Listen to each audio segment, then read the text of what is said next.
Good evening. For many decades now, residents of Wajir have been shortchanged, ripped off, and denied what they truly deserve.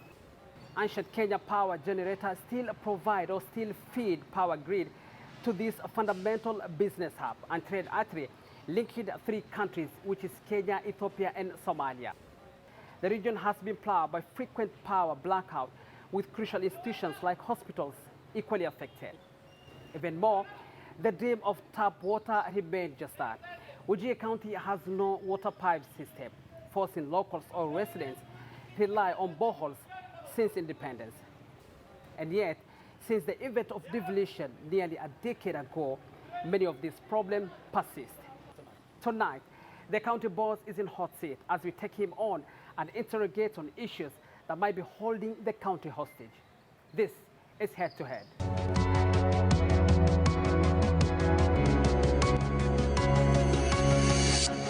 Evening. Thank you. Good. How are you? 39 years old Ahmed Ali Muktar, Wajir County Governor, perhaps the youngest governor in Kenya. Good to see you and welcome to the program. 7 months and 25 days in office. How has the experience been? Honestly, I definitely it's a challenging job. It isn't simple. But having been in office as a deputy governor for the last 4 years, I feel I had at least the experience to handle, and knowing the staff and what the county government has been doing for the last 4 years. I feel like it was a bit easy for me to settle down and start work immediately after the swearing in. Mr. Governor, you will agree with me, there's a problem. I mean, real issues in all county departments, be it health, water, poor road network. Can we say this? I mean, could it be political sabotage? Who is holding back your administration? Our county is one of the many counties in northern region that has been neglected somehow by subsequent governments before devolution. So when devolution came, and knowing of course the devolved functions of the county governments, what the county governments could do was a bit very minimal. Knowing also the amount of money they receive mostly from the exchequer. So the challenges are many, as you mentioned. Among them was health. Health is fully devolved. And when the county government came into being, I think the number of doctors we had then were very, very few. Now we can afford even to send over 15 doctors for specialized training, and they still have the county running. So the same is for water. At least we had some boreholes drilled by the national government then, but that has like tripled now, at least by courtesy of the county governments. Of course, the county also has challenges when it comes to water. There are a number of sub-counties. Even if you drill, you still could not get potable water, the way they say, good, soft drinking water, because it's either very saline, or sometimes you don't get even after drilling for even 300 meters deep. So the challenge of water has been there. At least something has been done by the county government, but we have a long way to go. But I believe at least we are on our way. Wajir Hospital, perhaps one of the biggest hospital or the biggest hospital in Wajir is in crisis. I mean, mismanagement, the medical supply from KEMSA. We are aware the county government of Wajir signed deal of 75 million shillings drug supply, and then 18 million was supplied early last year.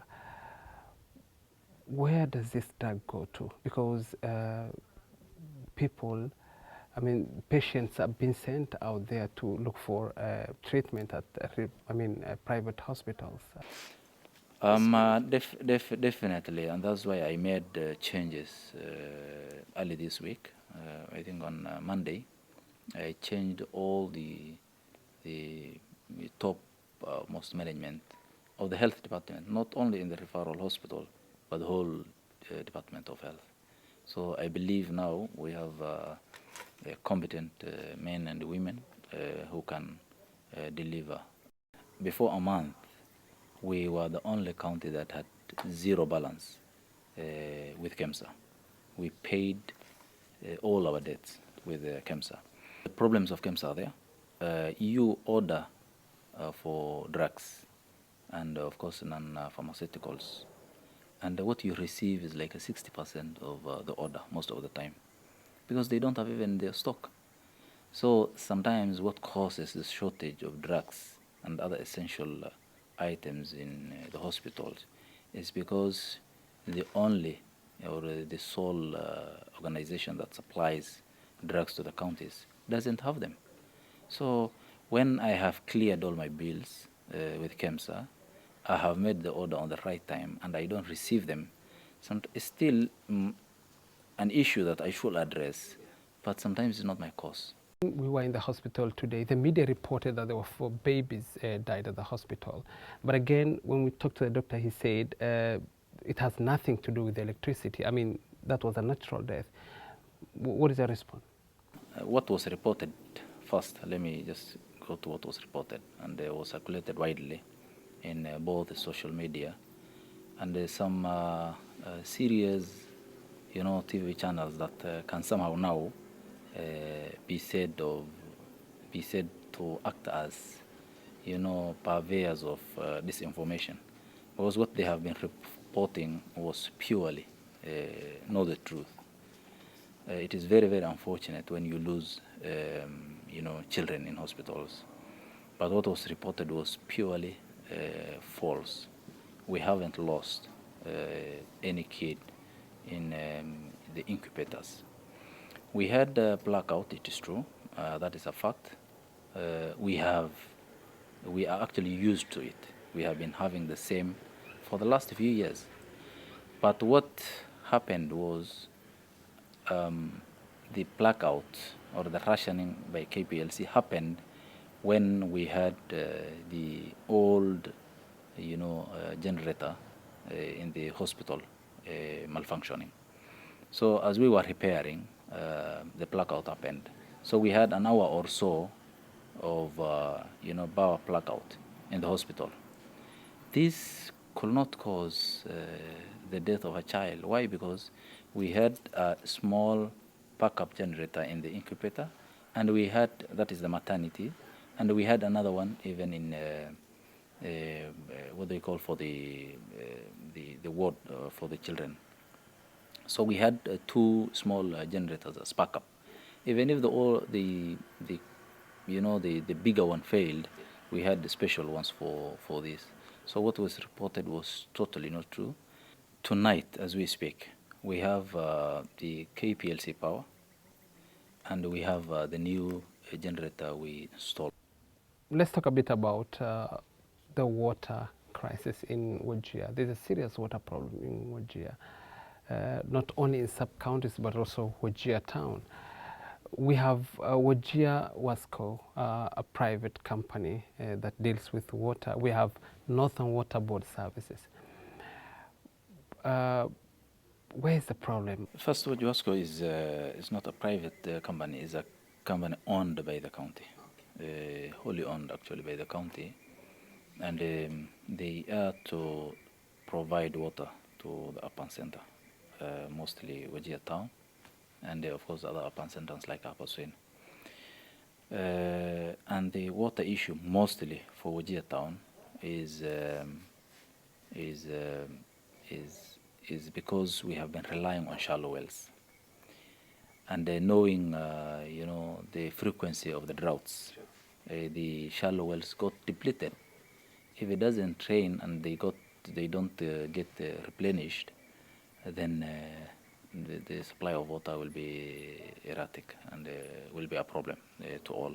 We had a donor sometimes in 2015, 2016 to pipe water from Hamza. I think the community rejected. We lost that funding.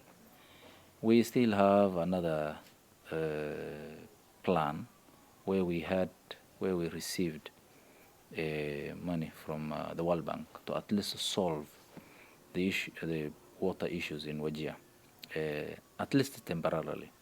Drill 5 boreholes in the side of east, and another in the side of south, and another 5 in the side of south. We still have the plan. We already drilled 3 in the side of east, but our community or our society has become very litigious. This plan has been taken to court, and it has stalled. So sometimes, when the community is empowered and they can just rush to the courts and stop whatever plans you have, you can't force your plans, to go through. So we are having that problem, but still we are negotiating with these communities, and I hope they will accept and listen to our pleas, so that these programs, are successful. Going back to Wajir Wasco, a company you said owned by the county government, during 2017, during Governor Abdullahi, the staff was 67, but currently about 500 staffs. We understand they don't generate revenue, and you are the one who pays their salary. Even the CEO, you're the one who pays their salary. But again, 500 staff, in the payroll, isn't that not a burden to Wajir people? Very, very big burden. Wajir Wasco, the intent of forming that company was to make sure at least it takes over all the boreholes in the county. We have almost 400 boreholes, 380 plus. In the last 7 months, I drilled almost 20. I may not have the exact figure, but I think because it's still ongoing, about 17 or 18, almost 20. So if you add up what we have currently, the number of boreholes we have currently are over almost 400. So they were to take over all these boreholes, generate revenue from them, and run their affairs through the revenue they generate, and manage and attend to these boreholes. In case there is a breakdown, they rush and make sure that the borehole is attended to within 12 or 24 hours. That is not happening. They are generating zero revenue. If anything, we are even paying for their salaries. Why? Because from the 69 or 68 we had when we came, the number has gone, 10 times almost to 522, which is bringing a very, very big problem to the already ballooning wage bill we had. Because these are like now just like the county staff. We have to pay them every month. That is why when I came, I had to, crack the whip and make sure at least these numbers are reduced to a reasonable number that, work for the people of Wajir. Ghost workers, more than 500 ghost workers who are earning salary from your government. Are you aware of this? Beside the Gawasco people, there are other ghost workers who are earning salary from your government. I can't be sure of the number, but they can be 500, they can be less, they can be more.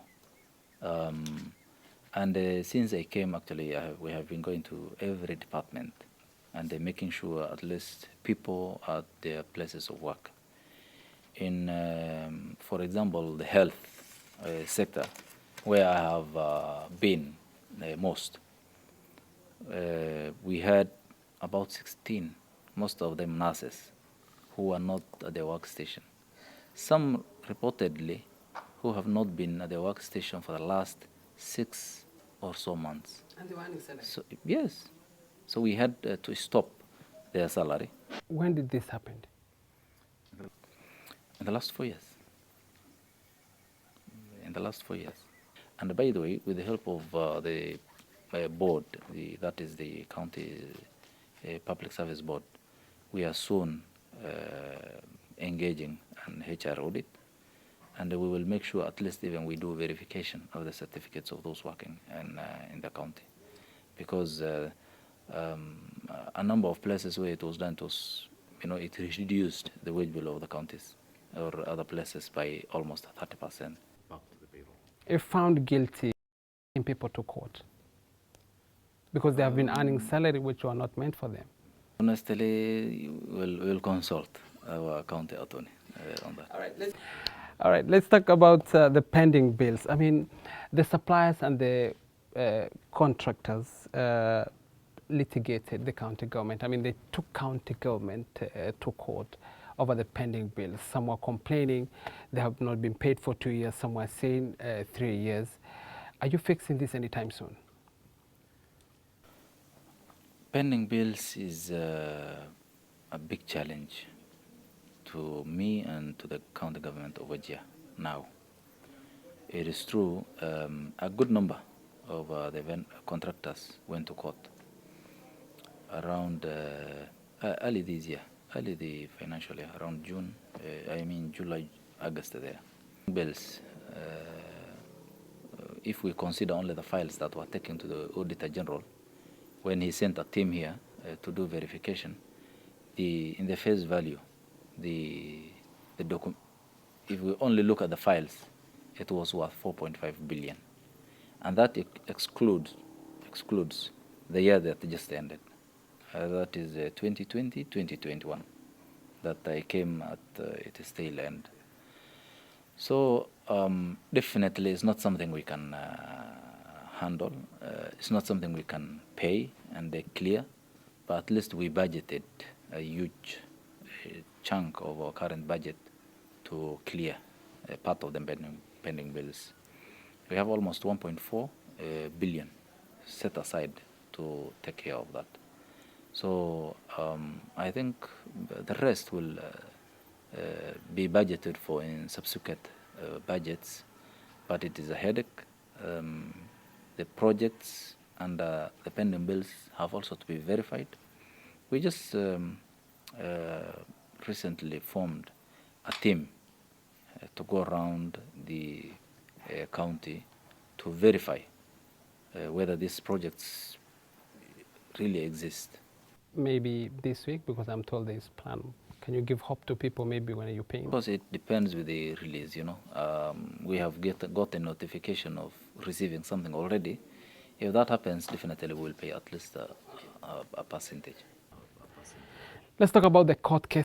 But before we go deep into it, how do you rate your former boss, Governor Mohammed?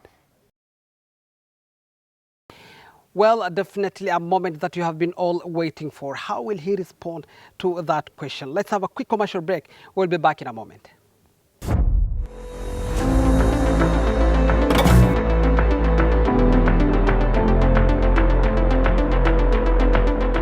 Welcome to Alliance Medical Center, Garissa.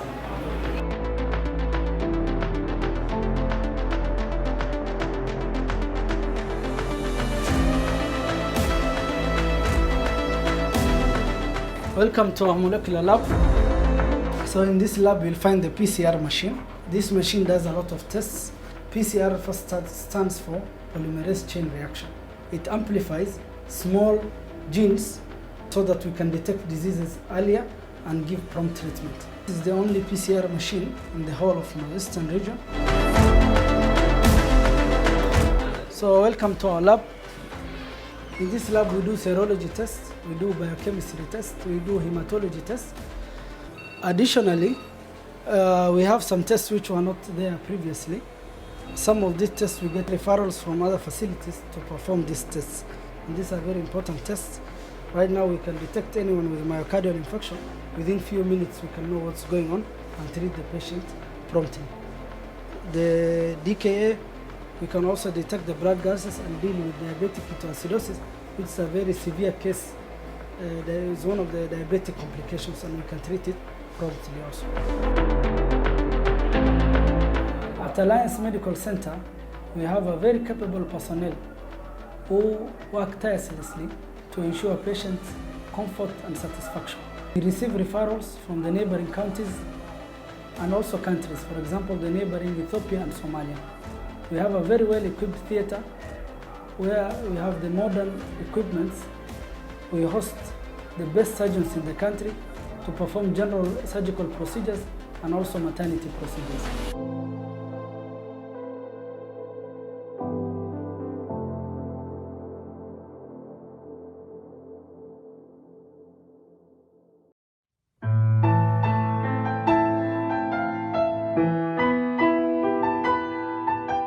My name is Farhan Mohammed Hared. I had a passion for health since my childhood until I finally realized my potential in pursuing medical course. Finally, I'm here as an F college student. I am certain that this institution will foster me into becoming a worthy medical practitioner hereafter. I'm a registered nurse and a graduate from NEP College of Health Sciences. Today I'm using that knowledge to promote health, prevent illness, and patient care is my priority. Today I can confidently work both at the national and international level. Students are subjected to making a choice of their own from different types of medical books available in the library. The electronic learning section is useful to the student who would wish to do broad-length research on emerging medical issues. Since I joined NEP College in the year 2018, I've had a lot of experience. I learned a lot around here, and NEP College has shaped me into being a responsible health personnel, and I will choose this institution over and over again. My NEP College. My NEP College. My NEP College. My NEP College. How do you rate your former boss, Governor Mohammed? I think Governor Mohammed was a good man. He was a very humble boss, honestly. But he had his issues. Every person has his weaknesses, and definitely he was not, an exception. He had his own weaknesses, which I don't like to, say them here. But he was a very humble guy. Fair enough. And again, on 9th September 2021, impeached Governor Mr. Mohammed, together with a team, which is believed to be from the county staff, stormed your office with, intention to remove you from, forcefully remove you from the office. What came to your mind? Honestly, when I had, I just, got shocked because I knew there was no court order that gave, my former boss permission to go back to office. So I just got shocked when I saw him and the others, breaking into the office. Where were you that time? You were in I was in Nairobi. Oh, you were not in the office? Yeah, okay, all right. We had a meeting with the president together with other ASA leaders in the State House. So the following morning, that is. Actually, it was on the 7th. So we had a meeting on the 8th. 9th is when we came to swear in the deputy governor. So I got shocked. Immediately I called the lawyers. They confirmed what I already knew, that there was no order that came out that was, allowing Ambassador Mohammed to go back to office. And yeah, that was it. I honestly got shocked. Okay. Yeah. What is the damage of the office? What happened after that? They came, they stormed the office. You know, there was already a court case. The ambassador went to court to challenge my swearing in. He was asking about the threshold on his removal, whether, you know, it met the threshold, whether, you know, the county assembly could debate on his impeachment even after being served by his lawyers. So was also the Senate. This is what was already in court. But after that happened, that case somehow stopped, and all focus now came to his breaking into the office and the fake order he came with. And there was a ruling already on that effect. He was cross-examined in person. He was questioned and was asked on where he got this fake order from. So he mentioned a person, a court clerk in Meru, who I hear has already been suspended and is on the DCI radar. And there was a ruling also on that now content of court on the ambassador himself. This happened on the 20th of December. Was it 20th of December or around about there? Where he was fined 1 million Kenya shillings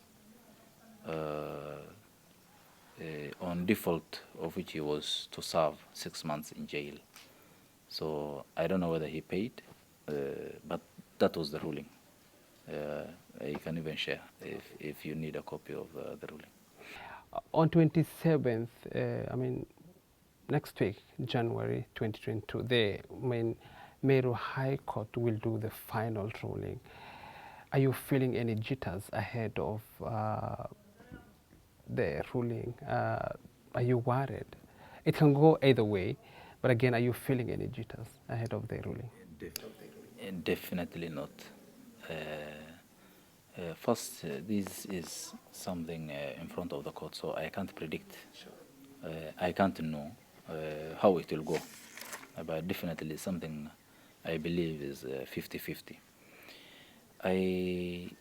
But I still believe it may not bring the ambassador back to office. Why do I say so? Because I believe the process was followed in his impeachment, and that is what is in front of the court. The assembly followed the due process. So was the Senate, and actually the speaker was very specific and had made a ruling on the same. I'm not a lawyer, but you know what I will have quoted what I heard. But I hear even there was a precedence on the same, where if the Senate or the Assembly decides on something, the courts can't even stop. So I believe, as much as I can't be certain on how it will go, I believe I will be in office till at least till 9th of August. 1 or 2. Okay, fair enough. On 18th May, during the your swearing in, Wajir is Member of Parliament, Mr. Rashid Qasim, and eldest Member of Parliament, Mr. Aiden Kainan, were on the front line. We have seen them, you know, on the front line supporting you during the swearing in, but seems things have retreated after that. Could there be a political difference? Of course, looking at this, I mean, there are also a political heavyweight from Wajir County. The rumors out there are that we are not in talking terms, but that is not true. Politics is dynamic. Things change. Things may not be as they were then on the 18th, but I have no problem with either of them. Rashid was with me a few hours ago in my office. No, today. Today he was in my office. because we were working on some security issues. We had a meeting with the county commissioner. So we may not be reading from the same script, but when it comes to issues Wajir, we are one, and we must work for the people of Wajir. If things go the way they are in terms of that, a little bit of political differences that you told me, are you worried they might not support you in 2022 general election as gubernatorial race? But before that, let me ask, are you seeking for re-election first? Definitely. I'm in the race. I will very, very soon, inshallah, declare that I'll be in the race. It is only that, you know, I did not come out and tell the people I'm in the race. But the expectation and the assumption of everybody should be a sitting governor will defend his seat. You have been quiet for some time. We have seen other governors declaring this. Possibly, I mean, probably someone will say you are waiting for the outcome of the court. Definitely not. It won't change anything. I'm already interested. If it goes even, you know, with my former boss, I will still be in the race. So that will not change anything on my plans, inshallah. Politics. We are approaching electioneering here. We understand the politics and the dynamics, how it goes here. People fight during election, the clan issue instigated by politicians. What is your message to people of Wajir? Election period is always, you know, a very volatile period. So with the slightest of incitement, people can fight, and this may cause, you know, death and mayhem within our community. So I will honestly plead with all politicians to desist from anything that will incite our people against one another. It won't help them. It has inciting societies has never taken one to office. It won't take anybody to office. So it doesn't help. It may cost your own life. And this has already started with, you know, so many, you know, saying some nasty things against, you know, an individual, sometimes even a community, which is never good. So my plea to politicians is we desist from, you know, inciting communities against one another. This has been even the message of NCIC, and I believe they will also be alert and watching, you know, politicians across the country on what they are doing and their speeches. I think I was watching the news some 2 or 3 days ago, mostly KTN, and they were showing a senator from central Kenya who was he arrested? I think he was arrested, yeah, on the same. So NCIC should be on the lookout and apprehend such persons, mostly politicians, if they utter, you know, words or, you know, insightful words. Governor Muktar, thank you for your time. We really appreciate it. Thank you. Thank you for having me. Our effort to reach out to former Governor Mr. Mohammed Abdi for a comment as he comes under fire from his successor or from the incumbent for failing to tackle key issues like unemployment did not bear fruit. However, if the governor will grant us permission, we'll be happy to host him on our next show. That is it for tonight. On behalf of the entire crew led by Senior Jacob Musia, bye-bye for now.